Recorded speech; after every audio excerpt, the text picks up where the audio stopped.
What's good, everybody? I hope y'all can hear me clearly. I'm trying to make sure that everything good. Okay.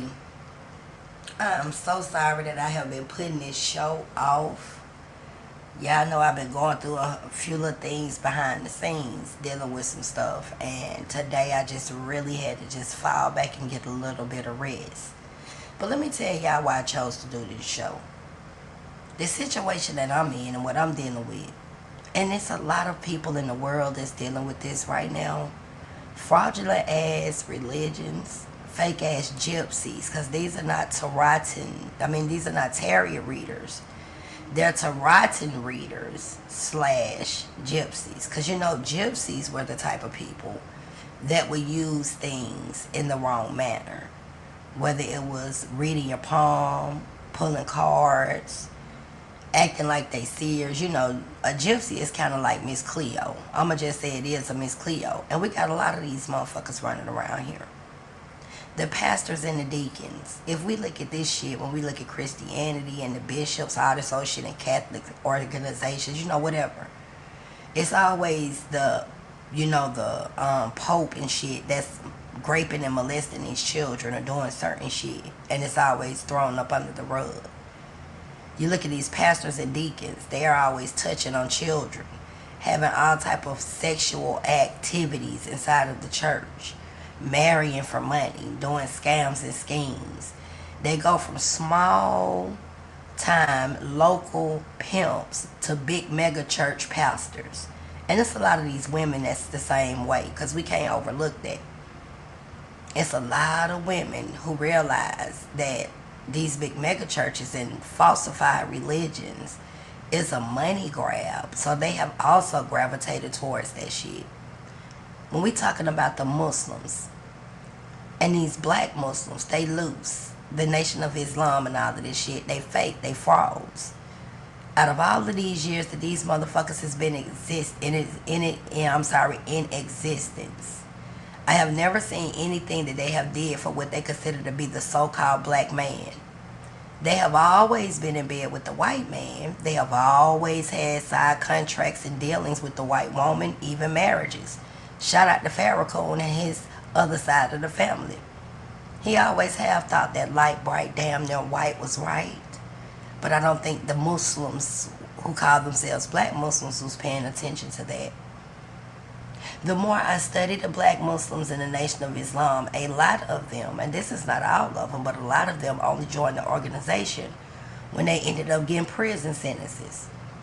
Now, the old saying is when they join the Muslim religion, they just some suckers. They can't maintain in the prison system when they put themselves in it. I don't know. And they always hiding criminals. These niggas still selling drugs. These niggas still out here fucking over women. Majority of them are deadbeat fathers. The mothers are wicked as hell, and they take their children through bullshit. They do these fake ass marriages in front of these imams and all of this old bullshit. None of that shit is acknowledged in order to mind fuck and manipulate the people. Pushing polygamy, polygyny, polyandry, all of that shit, but they don't have no land. They don't have no assets unless they stealing that shit. And even when they do put their hands on people's estates and inheritances, they fuck over them. And it's interesting that they always talk about the Bible and the Quran. And I'm going to get into my videos and everything in a minute, but I wanted to make sure people clearly understand where I'm going with this show. In the Bible, the number one thing that, I'm going to say one of the things that their God, and their Jesus despises is the theft of inheritances, generational curses on families and shit, molestation and raping. It's all through the Bible, but what people do is use scripture, right, to try to make it seem like that it's accepted. When you find people who can read scripture, but they have never read the entire Bible and even all of the other things that has been taken out, then those are just quotations that they're using to mind fuck you into following a cult. Let's talk about the Hebrews. Same thing. They think the man is power. The man run everything. The woman don't need to say shit. They was the first, the last, and the everything. They are some goddamn idiots. They don't follow any of the 613 laws of the Torah, but they always trying to impose and enforce that shit on somebody else. Let's talk about the Israelites. They don't know if they want to worship Yahweh or Yahweh Shah or both or whatever. And they just as toxic. Because they won't even feed what they consider to be a black man, right? Because they love the black people. The black people was the slaves in the Bible. But a so-called African, because all y'all look at people and say, it's because of the melanin in their skin that they are our people. So you won't feed an African that looks like a black man, but you got the white man sitting at your right side. This is what they all do. Kantazar. But like I said, let me get my coffee. Let me get my videos pulled up.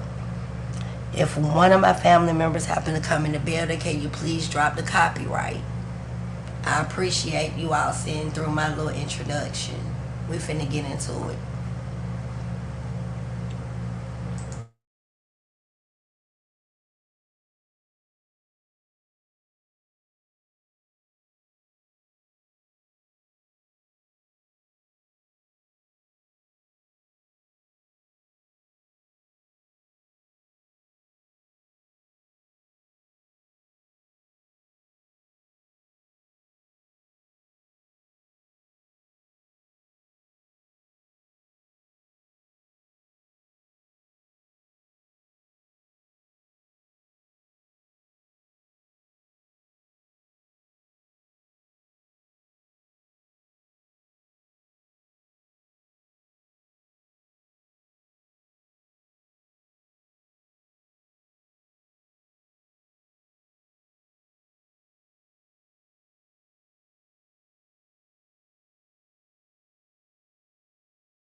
Alright, y'all. Now, let me see which one of these I want to go into first. A lot of people too, we talk about these Muslims, we talk about Egypt, all of this shit. A lot of these people sit up here and they talk about certain things when it comes to homosexuality.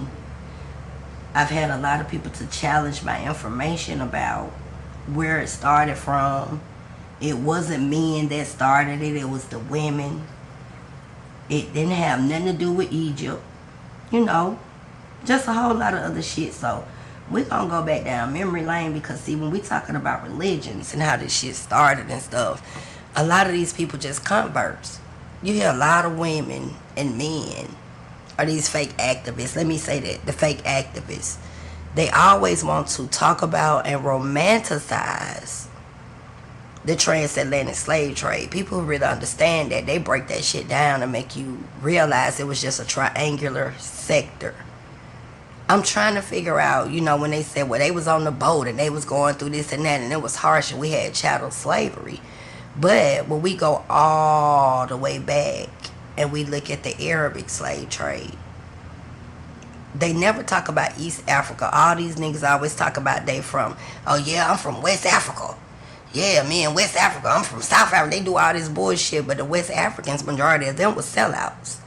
When we talk about the Ashantis, the Gold Coast, all of that bullshit, the Ghanaians, and, you know, when you look at all of these different people, they was just traders that was among us. So these people need to shut the fuck up. You know, then they go back to John Hanson and Robert Morris, and they go all the way back to Fraud Muhammad. Interesting. All of this shit is fake, phony, manipulative things that they use to keep a person enslaved in the mind so they could control your flesh and then destroy your soul. So I'm just saying, let's see where I want to go. Let's see where I want to go. I'm going to be going through different things. We got Christianity, all of the religions. So I'm just going to, bounce back and forth through a couple of things. And since a lot of people said the civilizations and all of this shit started in Egypt, which is weird to me, let's go through the Egyptian gods right quick. Let's get a little information. Let's see what the Egyptian gods got going on. Just a little summary, so we can see. So, most this of these video people is sponsored. Swear that this started from hold on a second, child, so I can make sure I put it up here on the screen.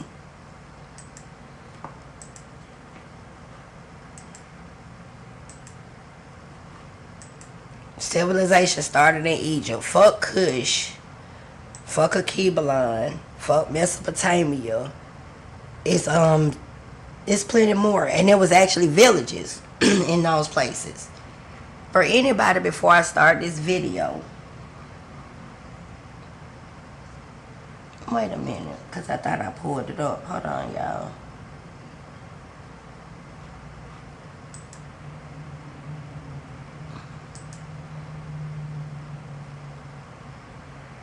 Let's see. Let me see something. Would like to know about the civilizations and all of the religions, which was polytheism, which would make sense around here. Hold on a second, y'all. I'm trying to see why this not sharing. Let me go out and come right back. Let me see something. Yeah, let me come back.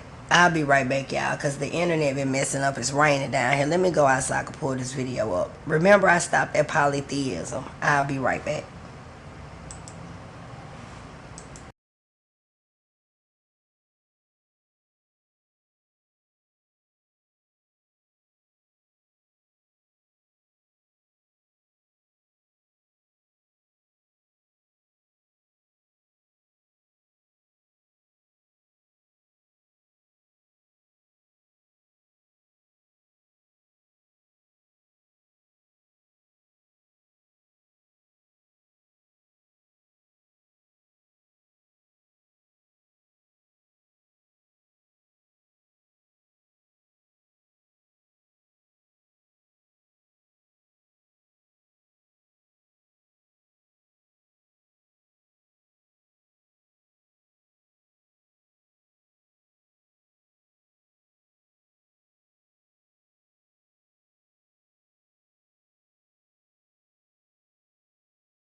All right, y'all. I'm trying to make sure everything clear. Y'all can hear me. All of this stuff. I'm waiting on my other device to let me know. And we're going to get started. Sorry about that little delay. Now, I stopped on polytheism. A lot of people have forgotten about all of the civilizations that was wiped out with the Black Sea floods. People need to understand that there's historically many of villages, places, ways of worship, all type of things that has just been completely wiped off the map. Even countries that was so-called in America has been completely wiped off the map. So when you got these people out here with these religions, oh, I'm diehard Hebrew, I'm diehard. I know my bloodline. Ask these motherfuckers what tribes they come from. When you got these Christians and shit, these Jews, all of these people out here talking this shit, tell them to stop. Even with the 12 tribes of Israel, ask them which one they come from, how they know. You'll start to break down these people that come out here and quote the Bible instead of reading that book that was created by man and understanding exactly why it was created and what it was used for. Let's remember the first Bible ever to be created was called the Slave Bible. Now I need y'all to pay attention to that shit. Now let's get into a little bit of this shit with these Egyptian gods. Like, share, subscribe, and hit the notification button. Fair usage, fair usage, fair usage. Skillshare.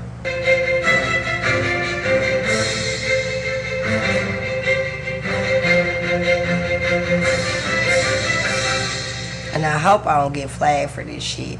I might need to go into my other one. Because this learning channel shit, they all goddamn, you know what I'm saying? But let's go. Fair usage.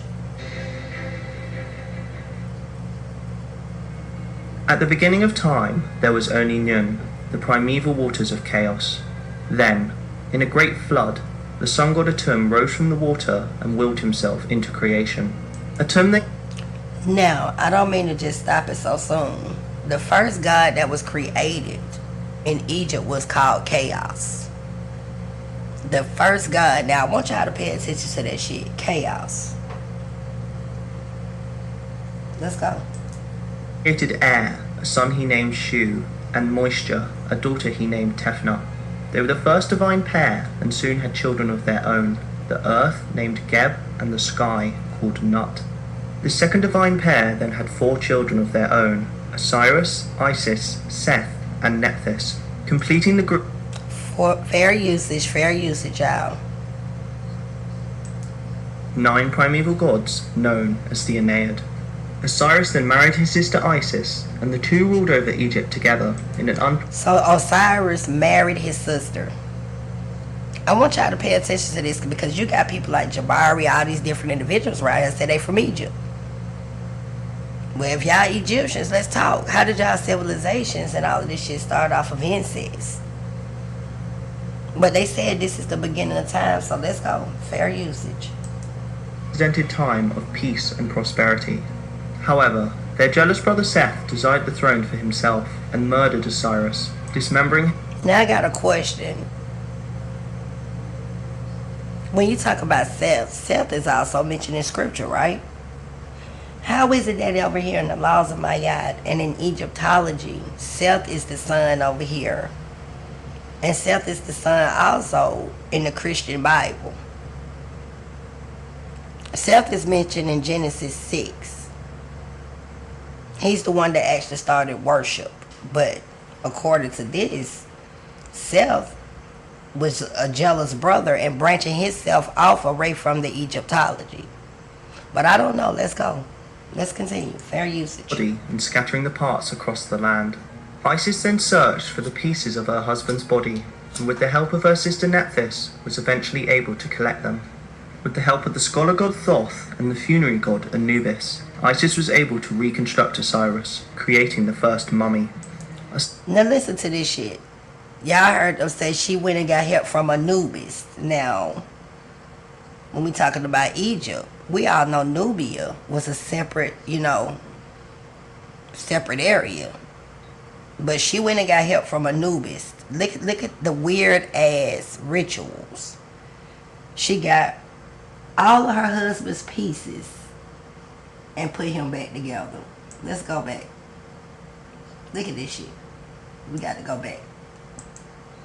Osiris then married his sister Isis, and the two ruled over Egypt together in an unprecedented time of peace and prosperity. However, their jealous brother Seth desired the throne for himself and murdered Osiris, dismembering his body and scattering the parts across the land. Now, fair usage. That's the same thing happened with Cain and Abel, right? Cain got jealous of Abel. Killed off Abel because he was jealous of his, offerings to God and things like that. And then, branched off. Just pay attention to this shit. It ain't about them copying off each other. They all use the same shit. But they really give it different names and terms to divide and conquer. And we gonna get into these gypsy bitches too. Let's go. Fair usage. Isis then searched for the pieces of her husband's body, and with the help of her sister Nephthys, was eventually able to collect them. With the help of the scholar god Thoth and the funerary god Anubis, Isis was able to reconstruct Osiris, creating the first mummy. Osiris impregnated Isis after his resurrection, however he was too weak to remain in the world. Instead travelling to the Duat, Listen to this shit. She put him back together and then she got pregnant. Listen to this bullshit, but then people get mad when I talk about Isis, Ra, and El.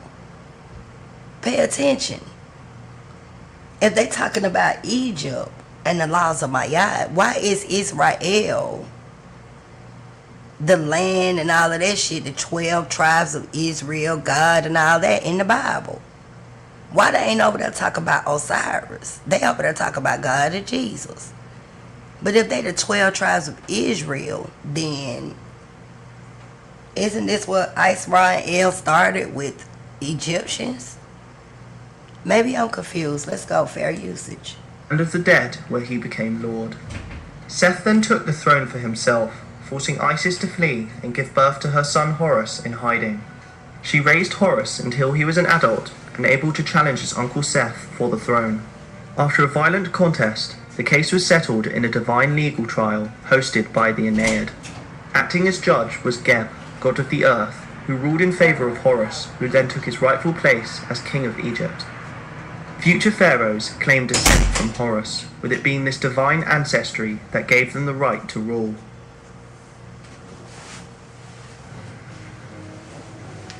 Amun, the Hidden One, was the foremost god of Egypt, thought to be the invisible force behind all things, even creation itself. Fair usage, y'all. Y'all know I gotta keep stopping it. My apologies. Fair usage, fair usage. Unlike other gods who were linked to only one aspect of the world, such as the sky, the earth, or the sun, Amun was a universal god who had links to all parts of the cosmos. His prominence also increased as he absorbed other gods throughout Egyptian history, taking on their roles and powers. The most important of these was his merger with the sun god Ra, combining to become Amun-Ra. Look at this shit. These ain't nothing but ritualistic nuts. He done combined the moon and the sun together and then called himself Amun-Ra. This why these things come from, this bullshit. Cults created in order for these type of individuals to be followed. This is the same thing that we dealing with now. It's a lot of wickedness going on. There's people up doing rituals. They out here beating on. You can hear the noise. They dropping cups. Y'all can hear the noise in the background. They up here beating on rails. They in and out the door throwing all type of dust. These people's minds have gotten, tarnished with this type of shit. They really think that they're magic. Because let's remember, even in the 10 Commandments, and we talking about the pharaohs and shit, Ramses and stuff, the magicians were embarrassed. They got away with it for a minute. They was able to cast their snakes and, they was able to turn it into staffs and they turned the water red too. But when Moses said, let my people go, and they kept playing, shit started to get real around them. But it's a lot of these people that's in the world, these pastors, these deacons, these fake ass mothers boards of the church. You got the 7-Day Adventists, all of these different individuals, the Hebrew Israelites, women, the Muslims, these fake ass spiritualists, these bitches who pulling cars. All of these individuals have been, a lot of these people have infiltrated the real and replaced it with the fake. Same thing that's going on right here. But let's go, because we got a lot of Bible thumpers around this motherfucker. Always talking about God, they daddy. Jesus, they brother. But we gon' see. Fair usage, let's go. In this role, he became linked with the sun, which was an essential part of the Egyptian world. It is in this combined state that Amun-Ra rose to prominence, becoming Egypt's chief deity and king of the gods. Chief deity. I want y'all to understand what the word deity means. And the king of the gods. Listen to this shit. So he over the gods. Gods though. Did y'all hear that? Is. Which God do y'all be worshiping? Cause I'm so sick and tired of these Bible thumping bitches who sit up here and act like they been there everybody and shit. When they the wickedest whores that sit in the pulpit or sing in the choir and all of that shit. Which gods are you motherfuckers worshiping? Cause even when we go to the Kaaba, it was 365 gods out there. Some people was even worshiping frogs. I'm just asking a question for these religious nuts who feel like they're gonna keep controlling the world and gaining power through they converted ass programs, they conversion ass programs to convert our people to their structure and to follow. Cause I hear this one person always saying, I'm a leader, I'm a leader. See, that's the psychological fuck. She sounds just like this damn fool right here. She's a leader. She's a leader. She over all the gods. But I just keep asking people, if there's more than one God, can you all exactly tell me exactly which God y'all worshiping? But fair usage. Let's get back to the video. So widely worshipped that he came close to becoming the sole deity of Egypt, the other gods merely being aspects of his great power. Fair usage. Osiris, judge of the dead and king of the underworld, was one of the most respected gods of ancient Egypt. His story of death and resurrection inspired the Egyptians to follow in his footsteps and seek immortality for themselves. Look at this, death and resurrection. Ain't that the same thing that these fools be talking about Jesus? Jesus, my brother. I love Jesus. He died and resurrected too, didn't he? All of these stories seem to sound the same, but don't nobody want to drink. He being worshipped, but he was the god of the underworld and the dead. But you got a lot of people out here who feel like if you could commune with the dead, right? Or if you talk to dead people, which I don't understand how people have a problem with that. People don't have a problem with saying they talk to their grandmama. Yeah, I heard my mama talking to me. She was telling me this and that. Well, if you could talk to your mama, why the hell I can't talk to my people? Why the hell I can't talk to my people? But you got a lot of people who will come out here and say, I don't even talk to the dead, but I love God. I don't talk to dead people. I love Christ, but this bitch don't even love spirit then, because ain't God and Christ both supposedly dead, and everybody waiting on the second coming of Christ? Why the fuck Christ got to come back the second time if he already been here the first time? Just asking a question. Y'all hold on, wait a minute, let me sip my coffee. Fair usage.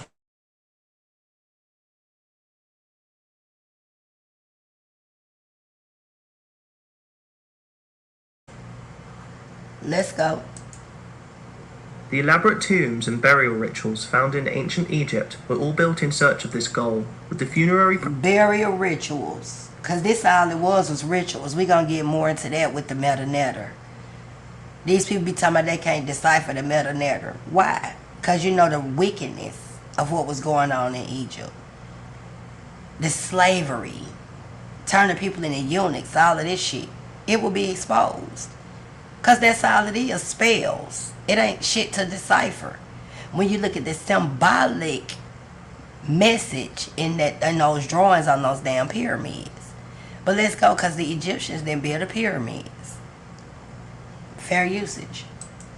practices being done to aid the spirit in its journey through the underworld. Pharaohs and wealthy nobles could afford more elaborate burials with trinkets and spells to help them in their journey, but it was entirely possible for the average Egyptian to survive the underworld as well. See, look, trinkets and spells to survive their journey. And it was mandatory that they survive the underworld, meaning after they died, it was mandatory that their spirit live on. So they was doing all type of rituals and shit before they died. Or I guess these motherfuckers who been resurrected. But let's go. Fair usage. Travel through the underworld, avoiding dangerous monsters until it reached the hall of Ma'at, the goddess of truth. Here, the soul would stand before 42 judges and proclaim its innocence of a specific sin to each.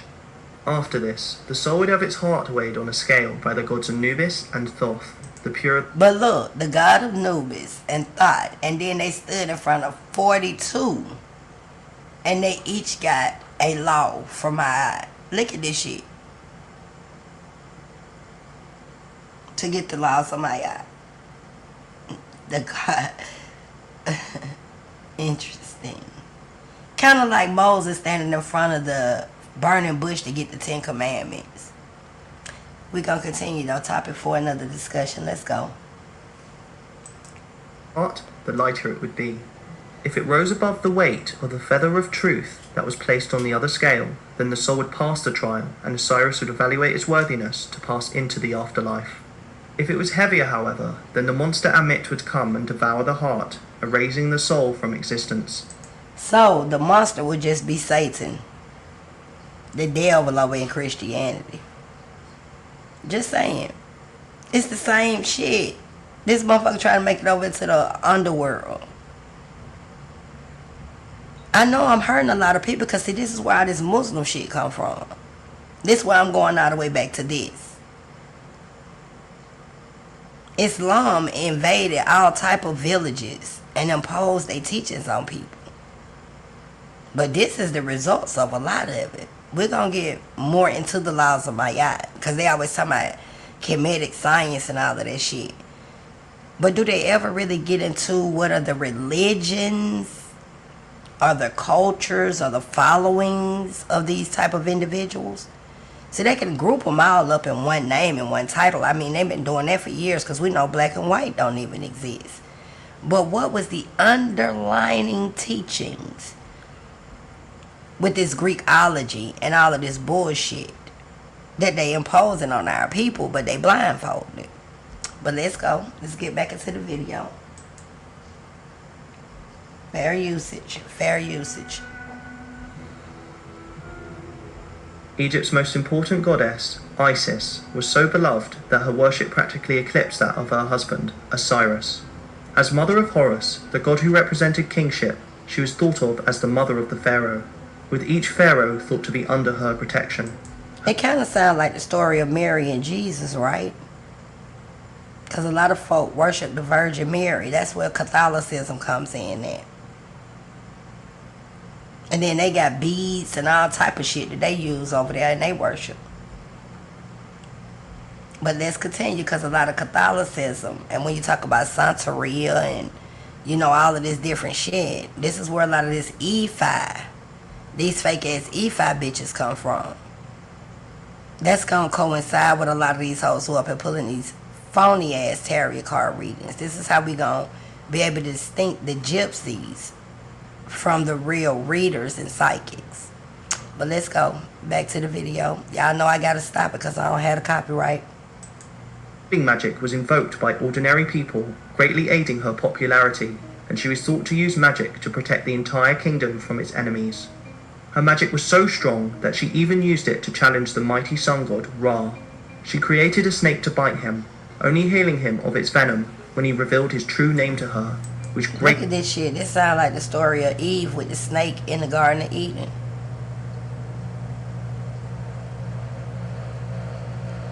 But let's go. Fair usage. Enhanced her power.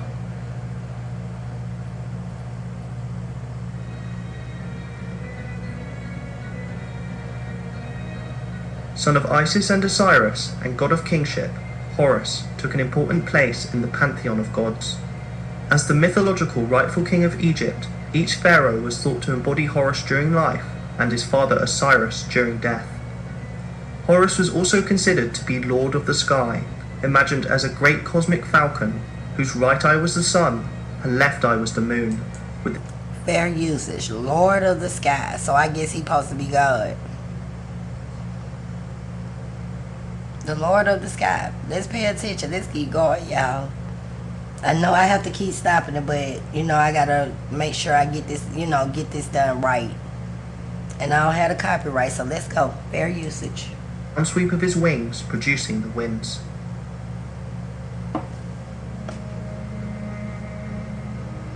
Seth, god of chaos and destruction, opposed the harmony presented by the divine triad of Osiris, Isis, and Horus. Known as the Red One, Seth personified anger, violence, and was often thought of as the embodiment of evil. He was a god. Listen to this shit. Now, Seth was the embodiment of evil over here in Egypt. In the Bible, though, same thing, but he's the one that started to teach about the worship of the word God. Let's remember, because the gods came from over here. This where the word God came from. They just told y'all how it was created, how it was, inserted and started to be used. But why would Seth be in the Christian Bible? Why would Seth be in there if we talking about Egyptians and we gonna get into the Muslim religion? Because these weren't Christians. They were worshiping Islam and different things like that. Because let's remember, Muslims and Arabs and Muslims are totally different. They're not the same. And Islam is a base worship of what all of them took on in order to convert slaves. Because let's remember that Christians and the Arabs been at each other's throats forever. Why? Because the Arab worship Islam and the Christians worship Christianity and the Jewish teachings and different things of that nature. But let's go. We'll get back to it because that's how they is. Desert or red land, threatening growth and vegetation that was needed for life itself. As the mythological opponent of Osiris and his rightful heir Horus, Seth represented rebellion and discord within the kingdom. Mythological, so they never was able to really prove if Seth was here. Mythological. Let's continue fair usage.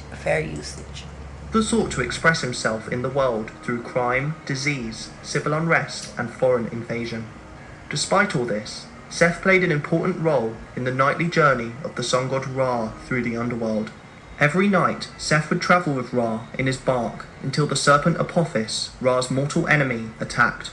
The serpent would hypnotize all the gods, including Ra, and would only be resisted by Seth, who would stab it with his spear, repelling the beast. And what they showing you right here, he had a kill on this team. Pay attention. And then they're talking about the serpent. The same thing that happened in Christianity with the Garden of Eden. Adam, Eve. This shit crazy. But people don't pay attention to this. They don't break it down. They just come and quotate one of the laws of Mayat or the 10 Commandments or whatever the hell they create quoting the Quran. I got to remember what that is. I'm going to make sure it's going to come to me in a minute. Let's go.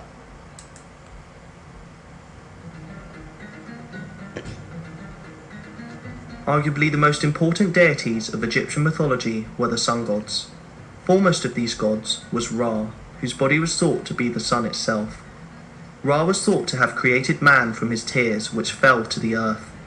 He then created kingship and ruled over his subjects as the first king, until he became old and weary. He decided to depart earth and was raised up to the heavens on the back of the sky goddess Nut. It was here that he became king of the heavens, now ruling over the gods instead.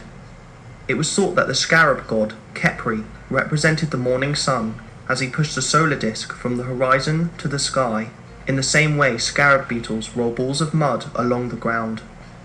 Ra represented the midday sun as he sailed across the sky in his day bark from sunrise to sunset, accompanied by an entourage of gods. Fair usage, an entourage of gods. An entourage of gods. That's why I be asking people when they get mad when I say I am not a God worshiper. I do not worship Jesus Christ.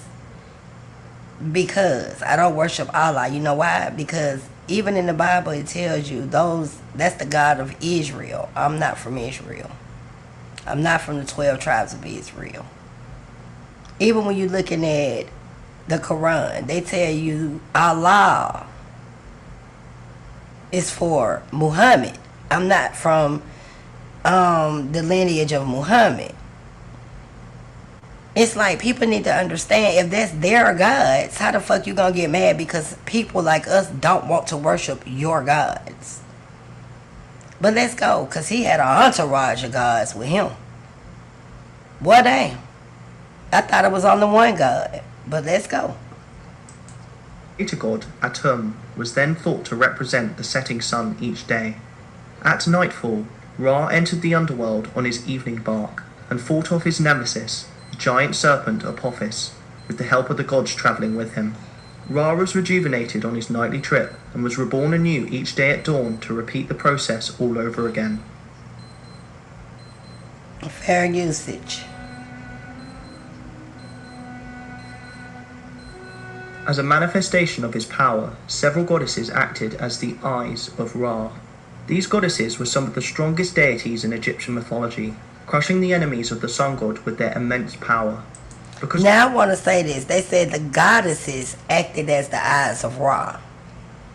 He was having women go around and see shit for him. Because, a lot of people misinterpret that, and say that the eyes of Ra was so powerful. The eyes of Ra could see every single thing. But they never break it down and say that it was these goddesses. Because let's remember, it was women pharaohs as well. It wasn't just men that were pharaohs. And it's a lot of these people that pushes that narrative. But let's continue. Let's see what the eyes of this God was talking about. Fair ferocious usage. aspect, these goddesses were often depicted as lionesses. Most prominent of these lioness goddesses was Sekhmet, the daughter of Ra. She was known to breathe fire in battle, with the hot winds of the desert being known as the breath of Sekhmet. It was thought that when Ra grew old and tired at the end of his kingship on earth, his human subjects plotted to usurp him. Ra sent Sekhmet to punish them, whose wrath was so intense that she nearly wiped out all of humanity. Not all of Ra's eyes were as ferocious as Sekhmet, however. Bastet was such a goddess, starting out as a lioness deity but transforming into a cat deity from the Middle Kingdom onward, as her ferocious aspects were toned down. And y'all pay attention to these transformations and shit, like even with Sekhmet.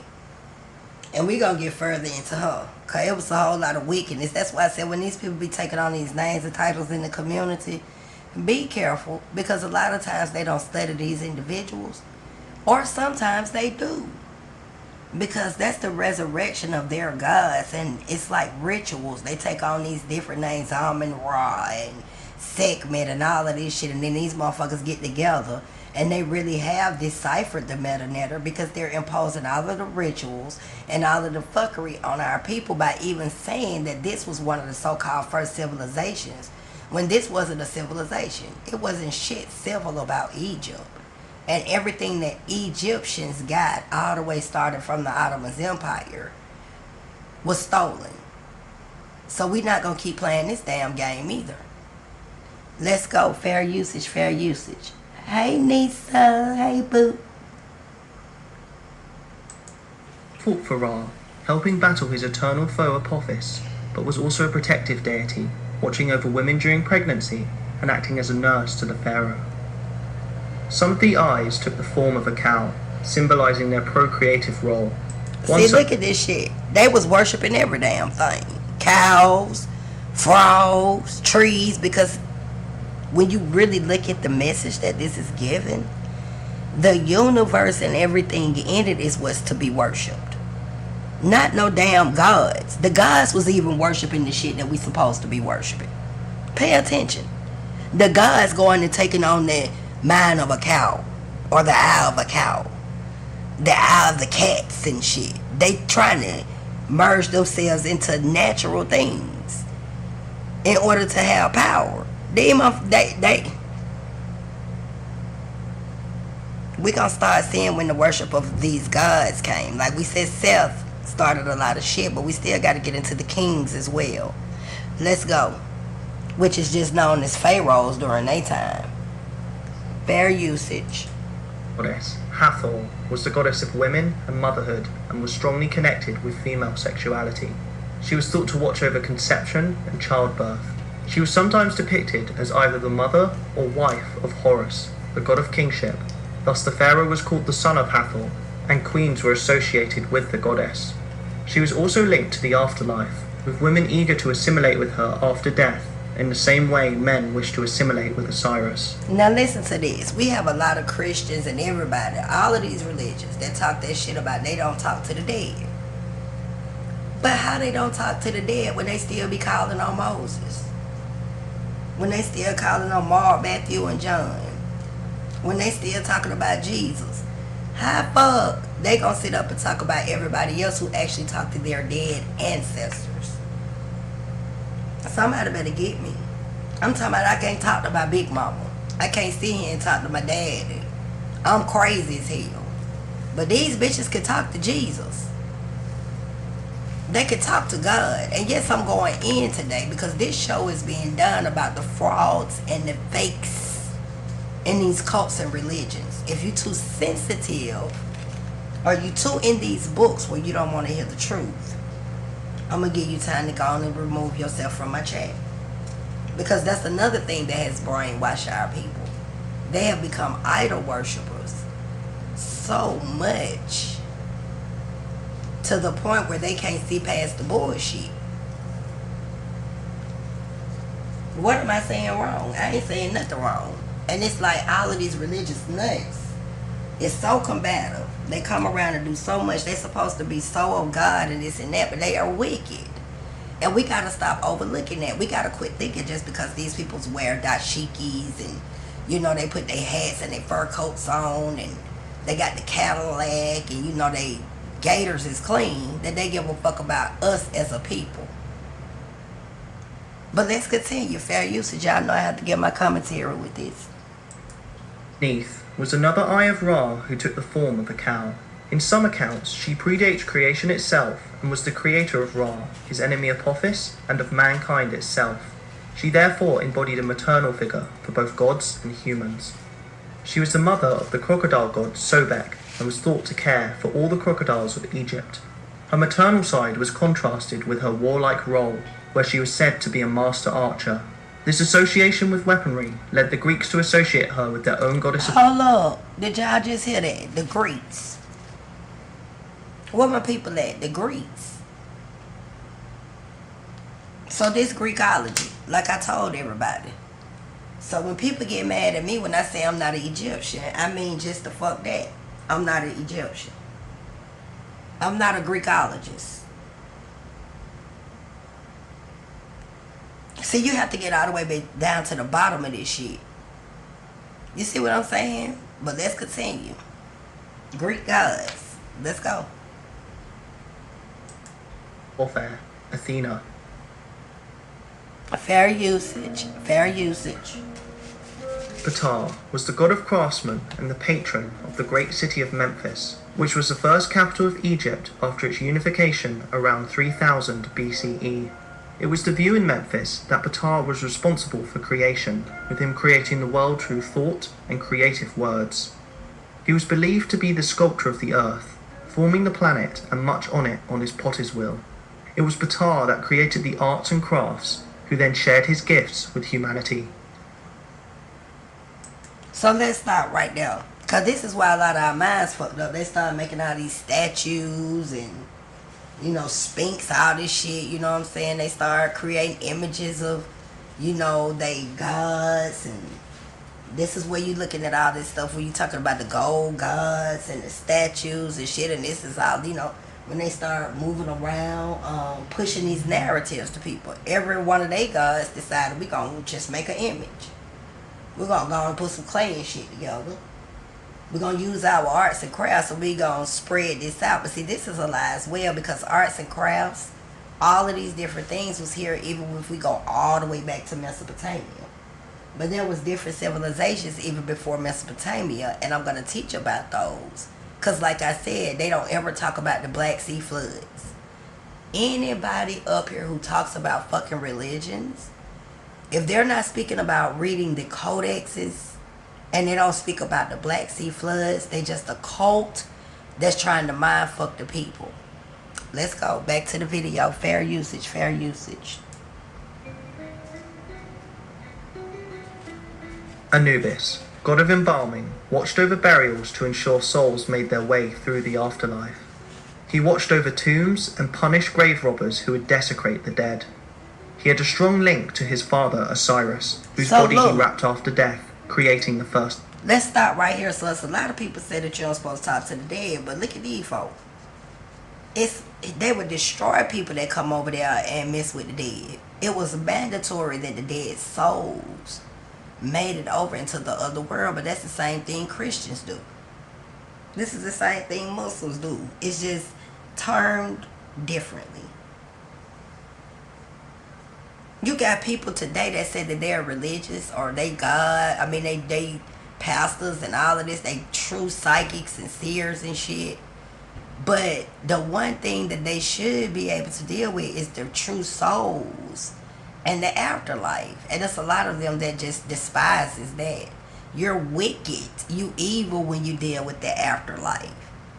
But why is it that in every single religion that they follow, the afterlife is very important?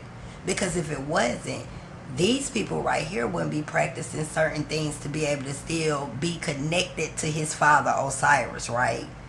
To be connected to his father who's dead. Christians would still be waiting on the second coming of Christ. That's a resurrection. That means he done died and they wait on him to come back. They waiting to see God, which has always been something nobody has ever seen. I'm just saying, make it make sense. But hypothetically, if we speaking, all of these folk dead people, why are they communing with the dead? They still be, like I said, Moses. They always referencing all these different people. Yahweh Shah, Yahweh. Well then, if y'all saying the dead don't exist, why the fuck y'all waiting on the dead to come back? Let the dead rest. But let's go, because we gonna see. Fair usage, y'all know I have to give my commentary in the middle of these the clippings.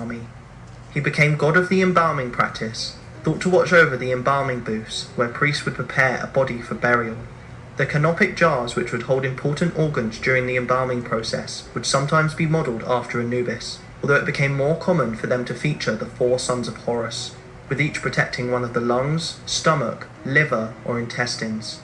After watching over the burial, Anubis would then take a key role in judging the soul's worthiness to enter the afterlife, weighing its heart against the feather of truth.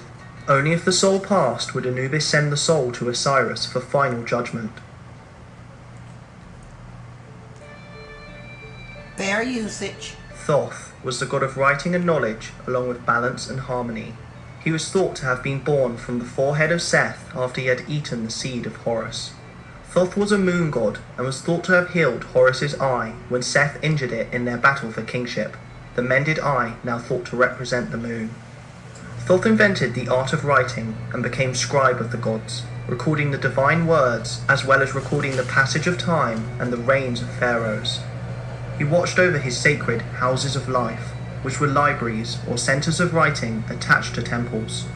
We're gonna talk about people worshiping these moons too, cause this moon god is different moons, and these moon gods and the worship of the moon. We're gonna get into that, cause there's a lot of folks who do that shit and wonder why when they do it, they whole lives just collapse. Cause there's a lot of people I know was out here howling like a motherfucker to the moon last night. I'm talking about howling. Oh, it's a blue moon, yes. Blue moon, oh yeah, yeah, we out here doing it, we putting in work. Bitch. You ain't calling them down but demons to the universe to come shake and wreak havoc on those that disturb them from being put away like they're supposed to. But we gonna get more into this moon and sun god worship.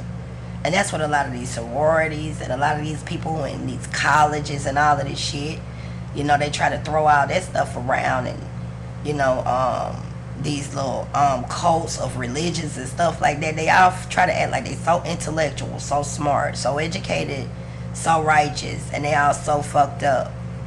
But let's go, fair usage. Fair usage. Wife was Seshet, who herself was a goddess of libraries, writing, and a keeper of books. As a god of balance, Thoth took part in the judging of the dead, standing by when the heart was weighed and noting the outcome for his records. If you want to learn to write like Thoth or master the arts like Ptah, then you should check out Skillshare. The first 5 Like, share, subscribe, and hit the notification button. Let me see where I want to go with this. Because it's been a whole lot of stuff, you know, said about this Egypt shit.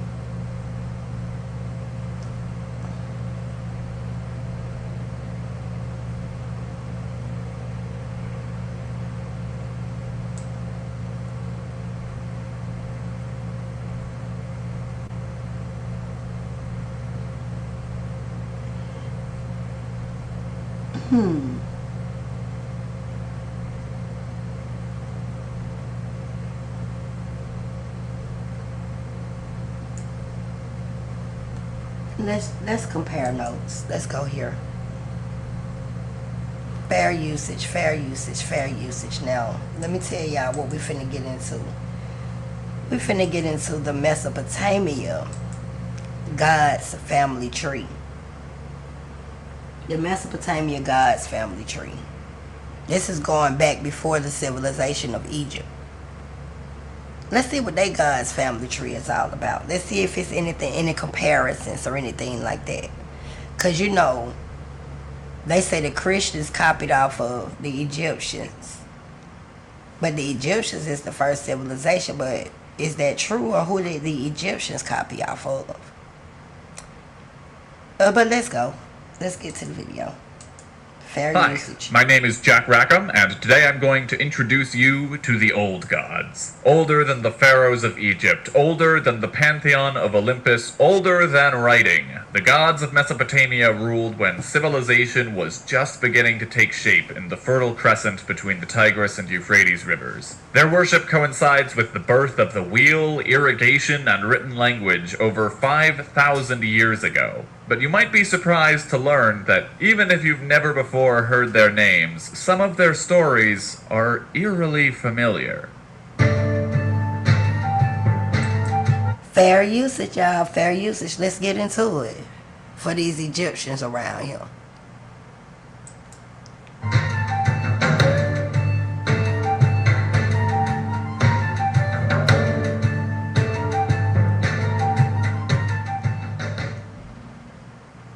Now I want to begin with an important caveat. The Mesopotamian pantheon was around for a long time, and this religion was practiced by many different cultures across hundreds of miles and thousands of years. Each culture had its own slightly different take on how they practiced religion, so their Fair usage. Each culture had their own different take on how they practice religion. Because polytheism was real big back then. That means people practice however they want to, long as they worship, long as they found some type of, strength and faith or whatever it is they was looking for. It was accepted. But if it was wickedness, it was washed out. But let's go, fair usage, y'all. I gotta make sure I do this right. are no definitive versions of these stories. For instance, there can be quite a bit of overlap between the duties of different gods and which gods are most important. When the Sumerians first adopted the religion, different cities had different patron deities, and so when certain cities like Akkad or Assur or Babylon built their empires, their patron deity became way more important and often adopted the qualities of gods that used to be more important in different cities. In short, there is no Mesopotamian Bible to give us a single definitive canon. Now, with that... Now, if these religions was going on beforehand, and Mesopotamia didn't have no Bible, when did they create the Bibles? Okay, we're gonna get into that with the slavery. Let's go. Disclaimer behind us, let's turn our attention to the top of the chart. Abzu and Tiamat are the primal gods, and they present an interesting cosmology. Unlike other religions that feature either a creator or perhaps personifications of the earth and the sky, the first beings Abzu and Tiamat were the personifications of fresh water and salt water. Tiamat, the glistening one, is the raging sea, the monstrous embodiment of primordial chaos. Abzu, her husband, was the king of the primeval freshwater sea beneath the world, from which all aquifers draw their life-giving water. Look at this shit, the same thing. Now, they said this was 5,000 years before Egypt. 5,000 years before Egypt, but you got all these motherfuckers around here talking about they Egyptian. They got Egyptian blood. We come straight up out of Egypt, and Egypt is Africa. We're gonna debunk that shit too, because Egypt is not fucking Africa. But let's go, fair usage. Two waters mixed, and Tiamat bore the stars in the heavens, and they in turn begat Anshar and Kishar. Not much information survives about these two, but they're the first instance, both within this family tree as well as historically, of a very popular trope among many polytheistic religions. That of the Sky Father and Earth Mother. Did y'all hear the word that he used? Polytheistic religions. And you all know that poly is the base word for multiple. Polytheistic religions. Because everybody was somewhere doing whatever the hell they felt they needed to do. But they was worshiping water and shit. They wasn't worshiping no flesh. They wasn't waiting on nobody to die and just come all the way back and save them. They was communing with dead people. They still had them close to their heart and things like that. They were protected. But they wasn't worshiping how these motherfuckers have been converted to worship today. But let's go. Fair usage.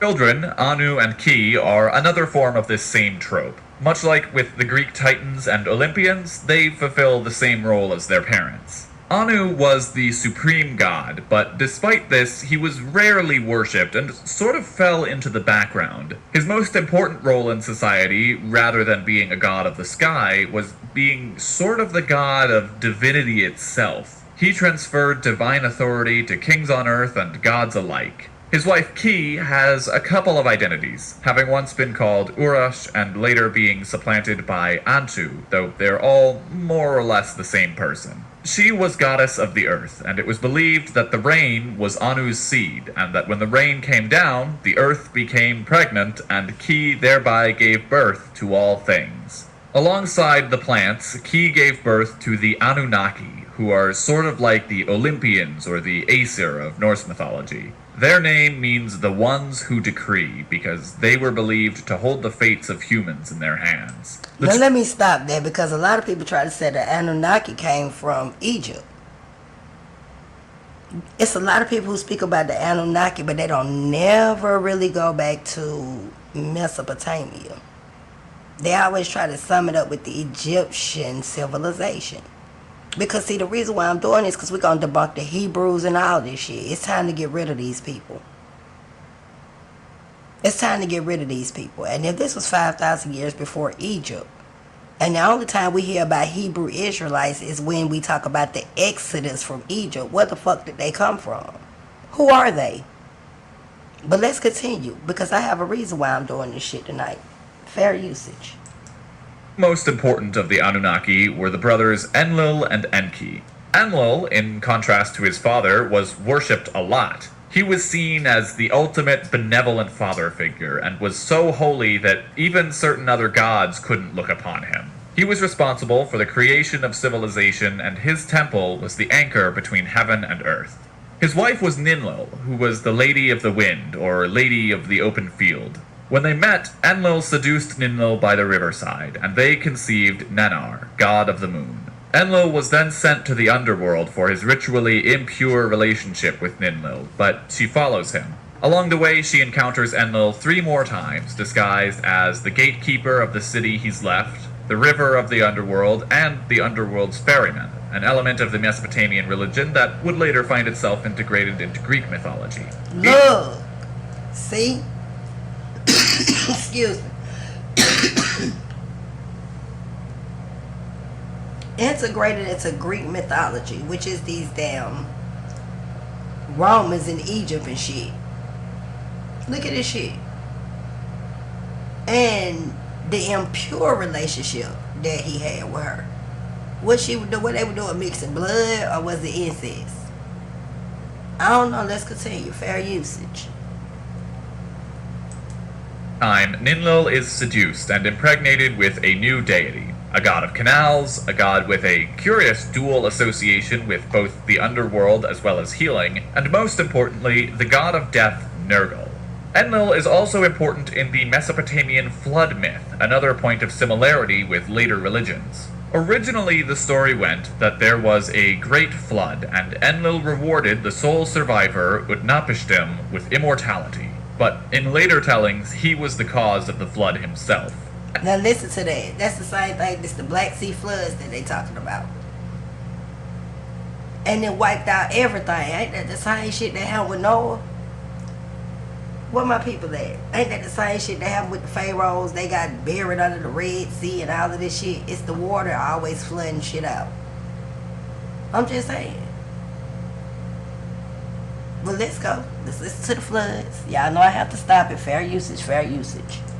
Enlil couldn't sleep because there were too many humans on the earth making noise, so he decided to kill every living thing with a flood. His brother Enki warned Utnapishtim of the oncoming flood, so he and his family became the only survivors. Enlil was furious to see humans still walking the earth, but his son Ninurta and his granddaughter Inanna convince him to promise never to flood the earth again, and instead to periodically cull the human population with wild animals and famines. So, hooray. And then he briefly went to see the humans, and they treated him with respect in spite of, or maybe because of, the apocalypse he just inflicted, so he blesses Utnapishtim with immortality. This was...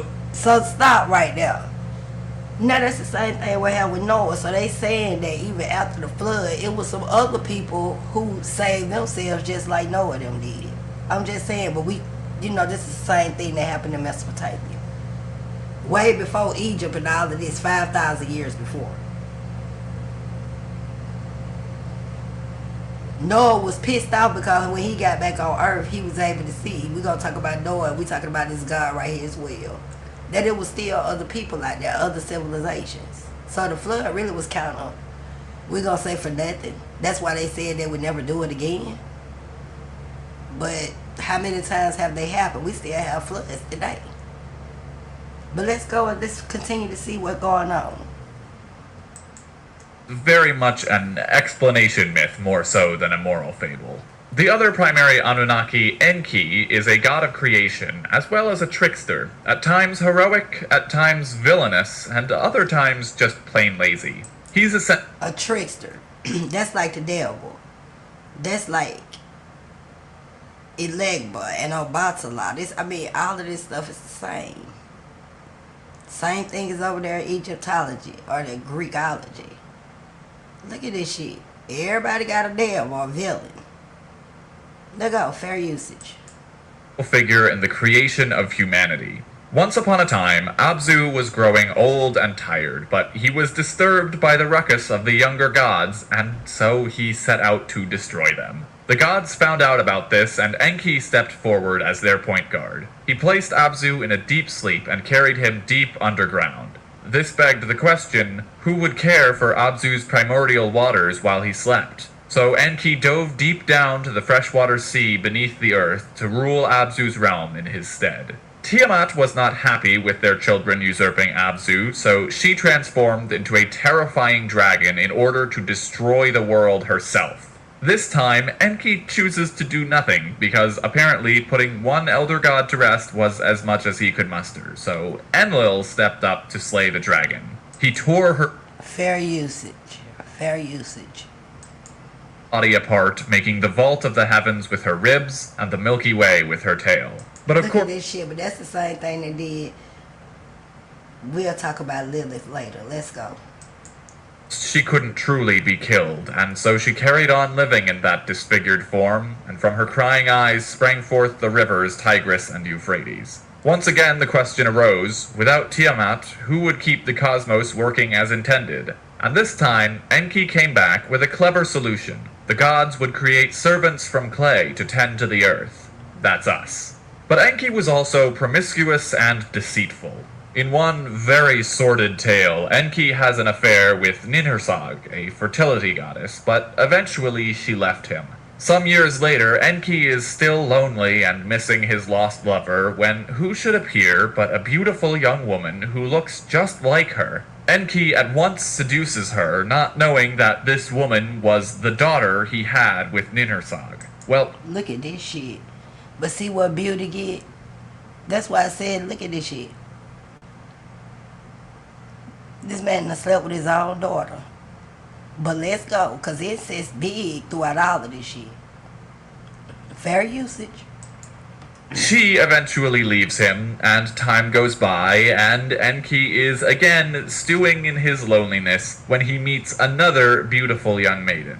This is also his daughter, and also his granddaughter. Years go by, and there's a third. Look at this shit, his daughter and his granddaughter. How's she his daughter and his granddaughter? So that means he slept with a daughter to get a daughter, but she really his granddaughter. I'm gonna need y'all to pay attention to what they saying here. Shit. Look at this shit. Fair usage. Let's go. Mysterious young woman who looks very much like Ninhursag, even though, going by DNA, she would be 87.5% Enki. Ninhursag finds out what's happened and undoes it, then sets out to turn the tables on Enki. His whole body begins to swell, and he seems to be dying until Ninhursag takes mercy and removes the swelling from him, creating gods of healing for each part of the body afflicted. Aside from that ultimate incestuous line, Enki had a son named Marduk, who became... I want to throw that out there. You got a certain person right here calling himself Minister Enki. A healer. A doctor. All of this shit. Look at this shit.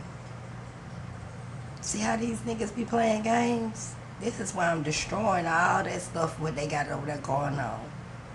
From the House of Cons to all of these fake phony ass religions. All across the globe. Because I'm sick of them. Let's go.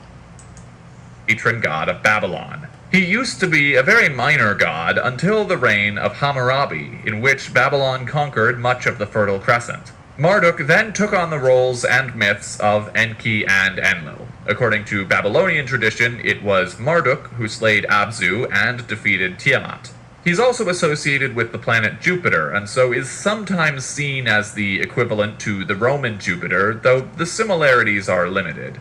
Returning to Enlil and Ninlil's side of the tree, their son Ninurta is associated with farming and healing, whether that's alleviating sickness or driving out demons. He's associated with the planet Saturn and the Roman Saturn, aka Cronus. Again, it's not an exact match, but they do share similar themes of farming and the passage of time, and eventually Ninurta became associated with war as well. He enjoyed much popularity during the Neo-Assyrian Empire, during a time when the empire was largely henotheistic. That means they acknowledged the existence of many gods, but only worshipped one. In this case, usually the god Ashur, who was likely the Assyrian equivalent of Enlil. But after the fall of the empire, Ninurta had become too closely associated with the oppressive, warlike regime, so his statues were torn down and he faded once again into obscurity. Though some... Fair usage. Excuse me, fair usage, fair usage. Y'all know I have to stop it. Let's go. Presented as the son of Ninmil, there are other stories in which he's the son of Ninhursag. That's because, after defeating a mighty army with the help of his talking mace, he used his enemy's fallen stone soldiers to construct the mountains and the hills, dedicating them to his mother, whom he renamed Ninhursag, which means Lady of the Mountain. He's also known for defeating the Anzu, a giant bird that stole his father Enlil's Tablet of Destinies, the object which denoted his divine right to rule.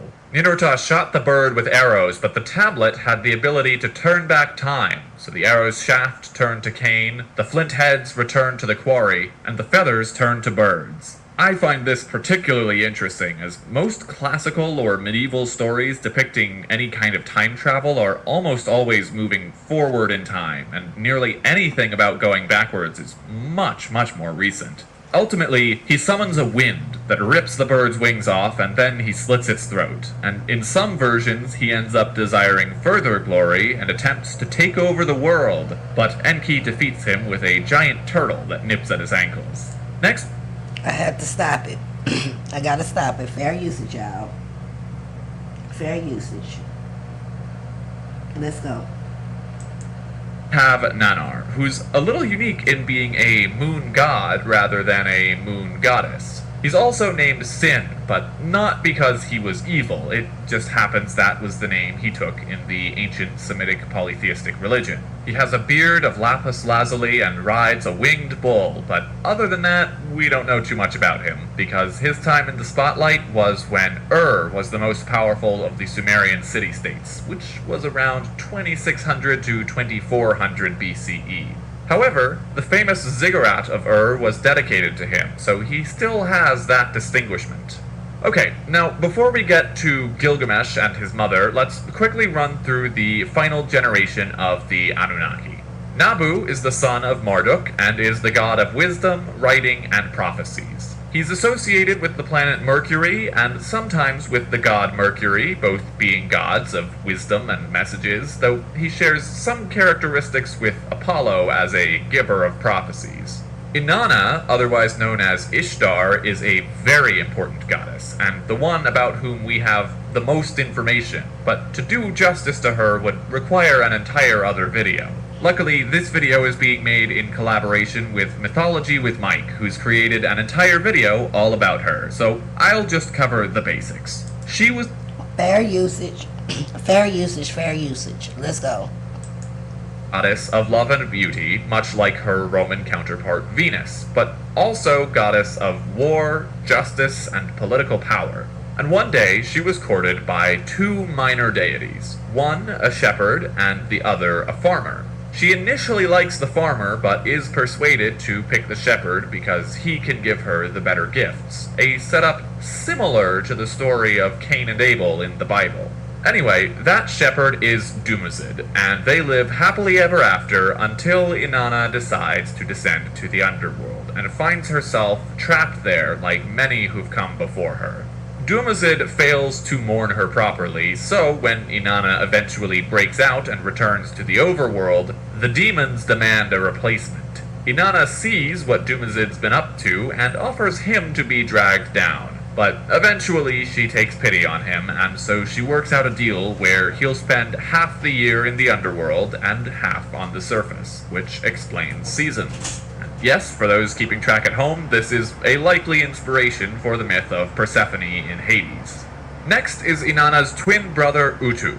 Utu was trying to help Dumuzid when the demons came to drag him to the netherworld because he is the god of justice. He's also the god of the sun, riding a chariot across the sky during the day and traveling through the underworld at night. His position from the sky allows him to see everything on Earth, and therefore to enforce justice, truth, and morality among mortals. A fun fact about him, there is actually a carved portrait of Utu in the US House chamber, just above the gallery doors. In 1950, they installed the portraits of famous lawmakers and philosophers, and this one, of Hammurabi, was based off of this figure in the Hammurabi stele, sitting on his throne and wearing a spiraling hat. However, the man sitting on the throne isn't Hammurabi. In all of Hammurabi's depictions, he's got this round hat that looks like a helmet, whereas Utu, who has a higher station than a king, is depicted in a throne wearing his spiraling hat. Fair usage. Fair usage, fair usage. Let's go. And finally, there's Ereshkigal and Nergal. Nergal, as I mentioned earlier, is a son of Enlil and Ninlil, and Ereshkigal is Inanna and Utu's older sister, though she's not really associated with them that often, aside from the story about Inanna's descent into the underworld. Her primary myth is about her marriage. One day, there is a banquet that Ereshkigal can't visit because she's queen of the underworld, and the other gods don't want to throw a party down there because people have a tendency of getting trapped. So, Ereshkigal sends someone on her behalf. At the party, Nergal is rude to Ereshkigal's envoy, so she summons him to the underworld. He's told that if he ever wants to make it out alive, he cannot eat, drink, wash, or sit in Ereshkigal's kingdom. But he also can't sleep with the goddess of the underworld, and that turns out to be more challenging for him. He tries to leave after having an affair with her, but she drags him back down, even after he tries to disguise himself. But Now hold on. This is a lot of women in the world, and I would like to point this out. These women have these men seduce them, have an affair, and drag them back into these situations. See, even when we look at their history, a lot of times they always talk about what the men do, but they never point out what the women do. This just like the Jezebel in the Bible. But let's go. Let's continue to see what's going on with their little fair usage. despite initially being called down to the underworld as punishment, the two get married, and Nergal becomes king of the underworld. Okay, we're finally ready to talk about Gilgamesh. Recently on this channel, we've been doing segments on whether various figures from ancient history actually existed in real life, or whether they were primarily a product of human imagination. So far, we've looked at Moses and the Buddha using the historical method as our guide. Let's now turn our attention to Gilgamesh and ask the question, did Gilgamesh exist? In previous videos, Matt talked about the three options that can be used to determine someone's existence: physical remains, archaeological evidence, and textual sources. Now, keep in mind that Gilgamesh, if he did exist, would have lived around 2800 BCE, which is around 1500 years earlier than the traditional time frame for the lifetime of Moses. This basically rules out any hopes of ever finding Gilgamesh's physical remains. The earliest human remains which can be directly identified as belonging to known historical people are, as you might have guessed, the mummies of Egyptian pharaohs. And most of the oldest mummies for which we have names are those from the 17th and 18th dynasty, well over 1,000 years after Gilgamesh would have lived. And think about that, the 17th and 18th dynasty. What the hell, where's the human remains for all the dynasties before that? Since we got all these pharaohs and shit, I'm just saying. This is the earliest one in 1525 BCE. But let's remember we had the Black Sea floods and shit, right? So a lot of things was wiped out. But let's go, fair usage. Because like they said, physical remains, archaeological evidence, textual sources. You can't find none of these things for Jesus. Out of all three, from option A, B, and C, there's no evidence, no textual sources, no human remains, not even a complete history of Jesus' life. I'm just using this because this is the same thing that went on with all these other religions. He was born in a manger, then he was 11 praying, died at 30. No lineage, no children, no family, no nothing. Just gone. Fair usage, let's go.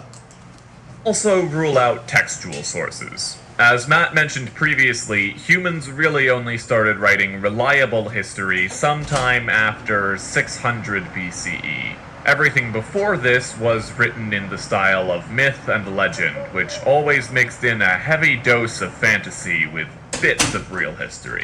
Considering that Gilgamesh would have lived a whopping 2,000 plus years before humans started to write straightforward history, it's not surprising that all the texts we have about him are quite clearly greatly embellished. That leaves archaeological evidence. Let's start with the Sumerian king list, which has been found in multiple locations, the oldest one dating to around 2000 BCE. Gilgamesh is included on the list, but there are two problems with this source. One, it's still 800 years after Gilgamesh, and two, it clearly includes both historical kings and legendary ones. For example, there is one king who is said to have reigned for 43,200 years, a reign that will surely only be beaten by Queen Elizabeth II, but she still has a long way to go. Interestingly, however, the first king on the Sumerian king list for whom we have contemporary archaeological evidence is a man named Enmebaragesi, and according to the Epic of Gilgamesh, Enmebaragesi lived at the same time as Gilgamesh. This places Gilgamesh around the exact point on the Sumerian king list where the names go from being legendary to being historical. It is there. Fair usage, y'all. We got a few more minutes. And then I'm going to end this one because I don't want it to be too long. This is just the start of this. We're going to go through all of this because the next thing we're going to look at is the Arabic slave trade and the information that I have with that. So that's exactly what I'm going to start out with. And I'm probably, I don't know, I ain't going to say it. I might come back tonight if I feel like doing it. If not, I'm going to put it for early morning. So if you got to catch the replay or whatever, make sure y'all catch it. Make sure you like, share, subscribe, and hit the notification button so everybody else can get the information. So tomorrow we're going to pick up on the Arabic slave trade because that's where a whole lot of this stuff started. And that goes all the way back to Mesopotamia. I mean, but even civilizations before that. When we dealing with all type of stuff, we got Kush or Kibbalah, we got so many different things, but we gonna go into the different parts of slavery, the names, and the slave trade. So that'll be the second part. We got about, let me see how many minutes on this video. We got 5 minutes left, and then we gonna close this out. Fair usage, fair usage. Let's go. Or possible, if not probable, that Gilgamesh was in fact a real historical king, even though the stories we have about him are primarily mythological. The earliest stories about him come from Sumerian poems. In Gilgamesh and Enkidu and the Netherworld, he is Inanna's brother and helps her to drive away the serpent, the Anzu bird, and a demon from a special hulapu tree. As thanks, she gives him a pair of special objects, the names of which aren't completely deciphered but might be a drum and drumsticks. But he loses them. His servant Enkidu travels to the underworld to retrieve them, because apparently Gilgamesh really misplaced them. But, as we've seen before, Enkidu gets trapped. Gilgamesh asks him about the underworld and what life after death is like, and that's where the poem ends. There are other stories involving Gilgamesh revolting against the king of Kish, and he and Enkidu defeating an ogre sent by Enlil, but the most famous is the Epic of Gilgamesh. In it, Gilgamesh is described as 2/3 divine through his mother Ninsun, and 1/3 mortal through his father, the former king of Uruk. Gilgamesh starts the story as a tyrant king, and as punishment, Anu creates a wild man named Enkidu to slay him. Enkidu travels to Gilgamesh and the two men wrestle, but Gilgamesh proves too strong for even Anu's creation. Nonetheless, he's so impressed by Enkidu that the two become friends, rather than the master-servant dynamic of earlier versions. Fair usage, fair usage. We got 4 minutes, 23 seconds left. Like, share, subscribe, and hit the notification button. Thank you. They travel to the cedar forest, guarded by Humbaba, the giant with the face of a lion. His roar is a flood, his mouth is death, and his breath is fire. It's only with the help of Utu's blinding wind that the two are able to slay the beast. This daring feat attracts the attention of Inanna, who wants Gilgamesh to be her consort, but Gilgamesh turns her down on account of how her past lovers have been treated. Inanna doesn't take kindly to being spurned by a mortal, and sends down the bull of heaven to slay him, but Gilgamesh and Enkidu kill the bull and offer it to Utu. While they're resting, Inanna comes down from heaven and stands upon the walls of Uruk to lay a curse upon Gilgamesh. Gilgamesh, in a move equal parts impressive and foolish, pulls off the bull's thigh and throws it over the wall, hitting the goddess in the face. He threatens to do the same to her if he ever gets his hands on her, and immediately the two begin bickering, as Inanna orders everyone to mourn the bull and Gilgamesh orders everyone to celebrate its death. Unfortunately, the curse comes into effect, and Gilgamesh has a dream that he or Enkidu must die. The gods convene and select Enkidu, and considering Gilgamesh was the one hitting people with cow legs, I'm left to interpret that the other gods must have thought Inanna had it coming. Gilgamesh is struck with grief over his friend's death, and he suddenly feels a pit in his stomach as he's hit with his own mortality for the first time. So he leaves Uruk and travels across the sea to find the only man who has achieved immortality, Utnapishtim, the survivor of the Great Flood. He tells... Fair usage, fair usage. We got a little over 2 minutes left. Let's go.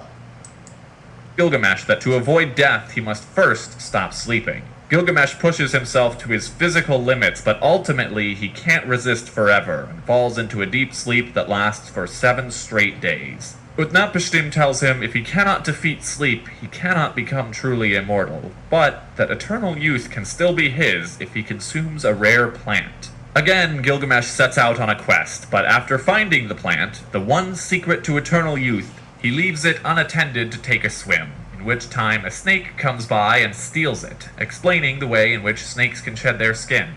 Defeated again, Gilgamesh returns home to Sumeria empty-handed, and the story ends there, apart from fragments that don't neatly fit within the chronology of the rest of the epic. For instance, the story of Gilgamesh helping Inanna with her tree is on a different tablet, despite the two trying to kill each other. And there's another story in which Enkidu is alive again, only to die again. And that's the family tree of the Mesopotamian gods. Hopefully this acts as a nice crash course to one of the oldest religions in the world and the ways in which little bits of it survive in religious tradition to this day.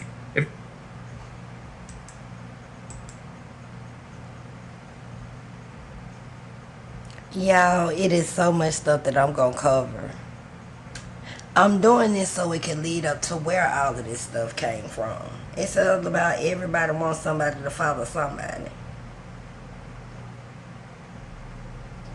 All of this stuff is just redundant. Copy. And then they twist it, like they said, for people to follow it the way that they see fit. We're going to get more into the Greekology, Egypt, the pharaohs, all of this stuff. Like I said, and this is another thing that's going to lead up to the Arabic slave trade and all of this stuff. I'm going in order so people can clearly understand. Then we're going to get into the, Saharian slave trade and the Indian, the Indian slave trade. And then we get to the transatlantic. I mean, it's just so many different ones, but we'll get more into that because all of the slave trades just means which routes they were taking, whether they had to walk through the desert, whether they was on water, whether they was, smuggled through boats, just whatever. Like I said, we'll get more into that later today. The Christians, all of this, with the Ethiopian Christian kingdom, all of this shit started collaborating with each other and everything, and they came up with these treaties behind the scenes. The best way to control the people and the slaves is to mind fuck them and use all of this stuff to just divide and conquer. Not to build up and reconstruct or either, help our people get out of situations that they shouldn't be in. Why would they, when all of these religions and a lot of this stuff that has been created was actually put together in order to keep us enslaved, keep us in poverty, keep us in mental psychosis and shit so we can't come up out of these situations and claim what's rightfully ours. All of this shit that we see these gods and these different people started taking control of and then teaching people different ways of worship. But I want to thank everybody for coming tonight. Y'all know it's always thug life over here. The hate you give, little infants in fearful environments. It fucks everybody. We don't give a fuck about them until they give a fuck about us. We build a one nation always. If you cannot use all the 26 rules of thug life, just at least try to get one of them. Build an economic system that works for you and your family, and don't base it off of all of this old bullshit right here. Because a lot of these people we going to get into also was the thieves of inheritances, the thieves of thrones, the thieves of crowns. Wasn't the people that was actually supposed to step up in these positions. But they use their wickedness and their manipulating tactics, and some of them use vanity or idol worshiping or, deaths and things like that in order to gain power. And if all of this shit was built on a lie or incest and everything like that, how is it possible that these are the right religions to worship? Because when we look at the religions of Mesopotamia, incest. We go to Egypt, incest. We go to Christianity, incest. We go to the Arabs. It just doesn't make sense. How could all this shit that started out on such wickedness and all of the manipulating lies that they use is the shit that millions of people continue to worship today?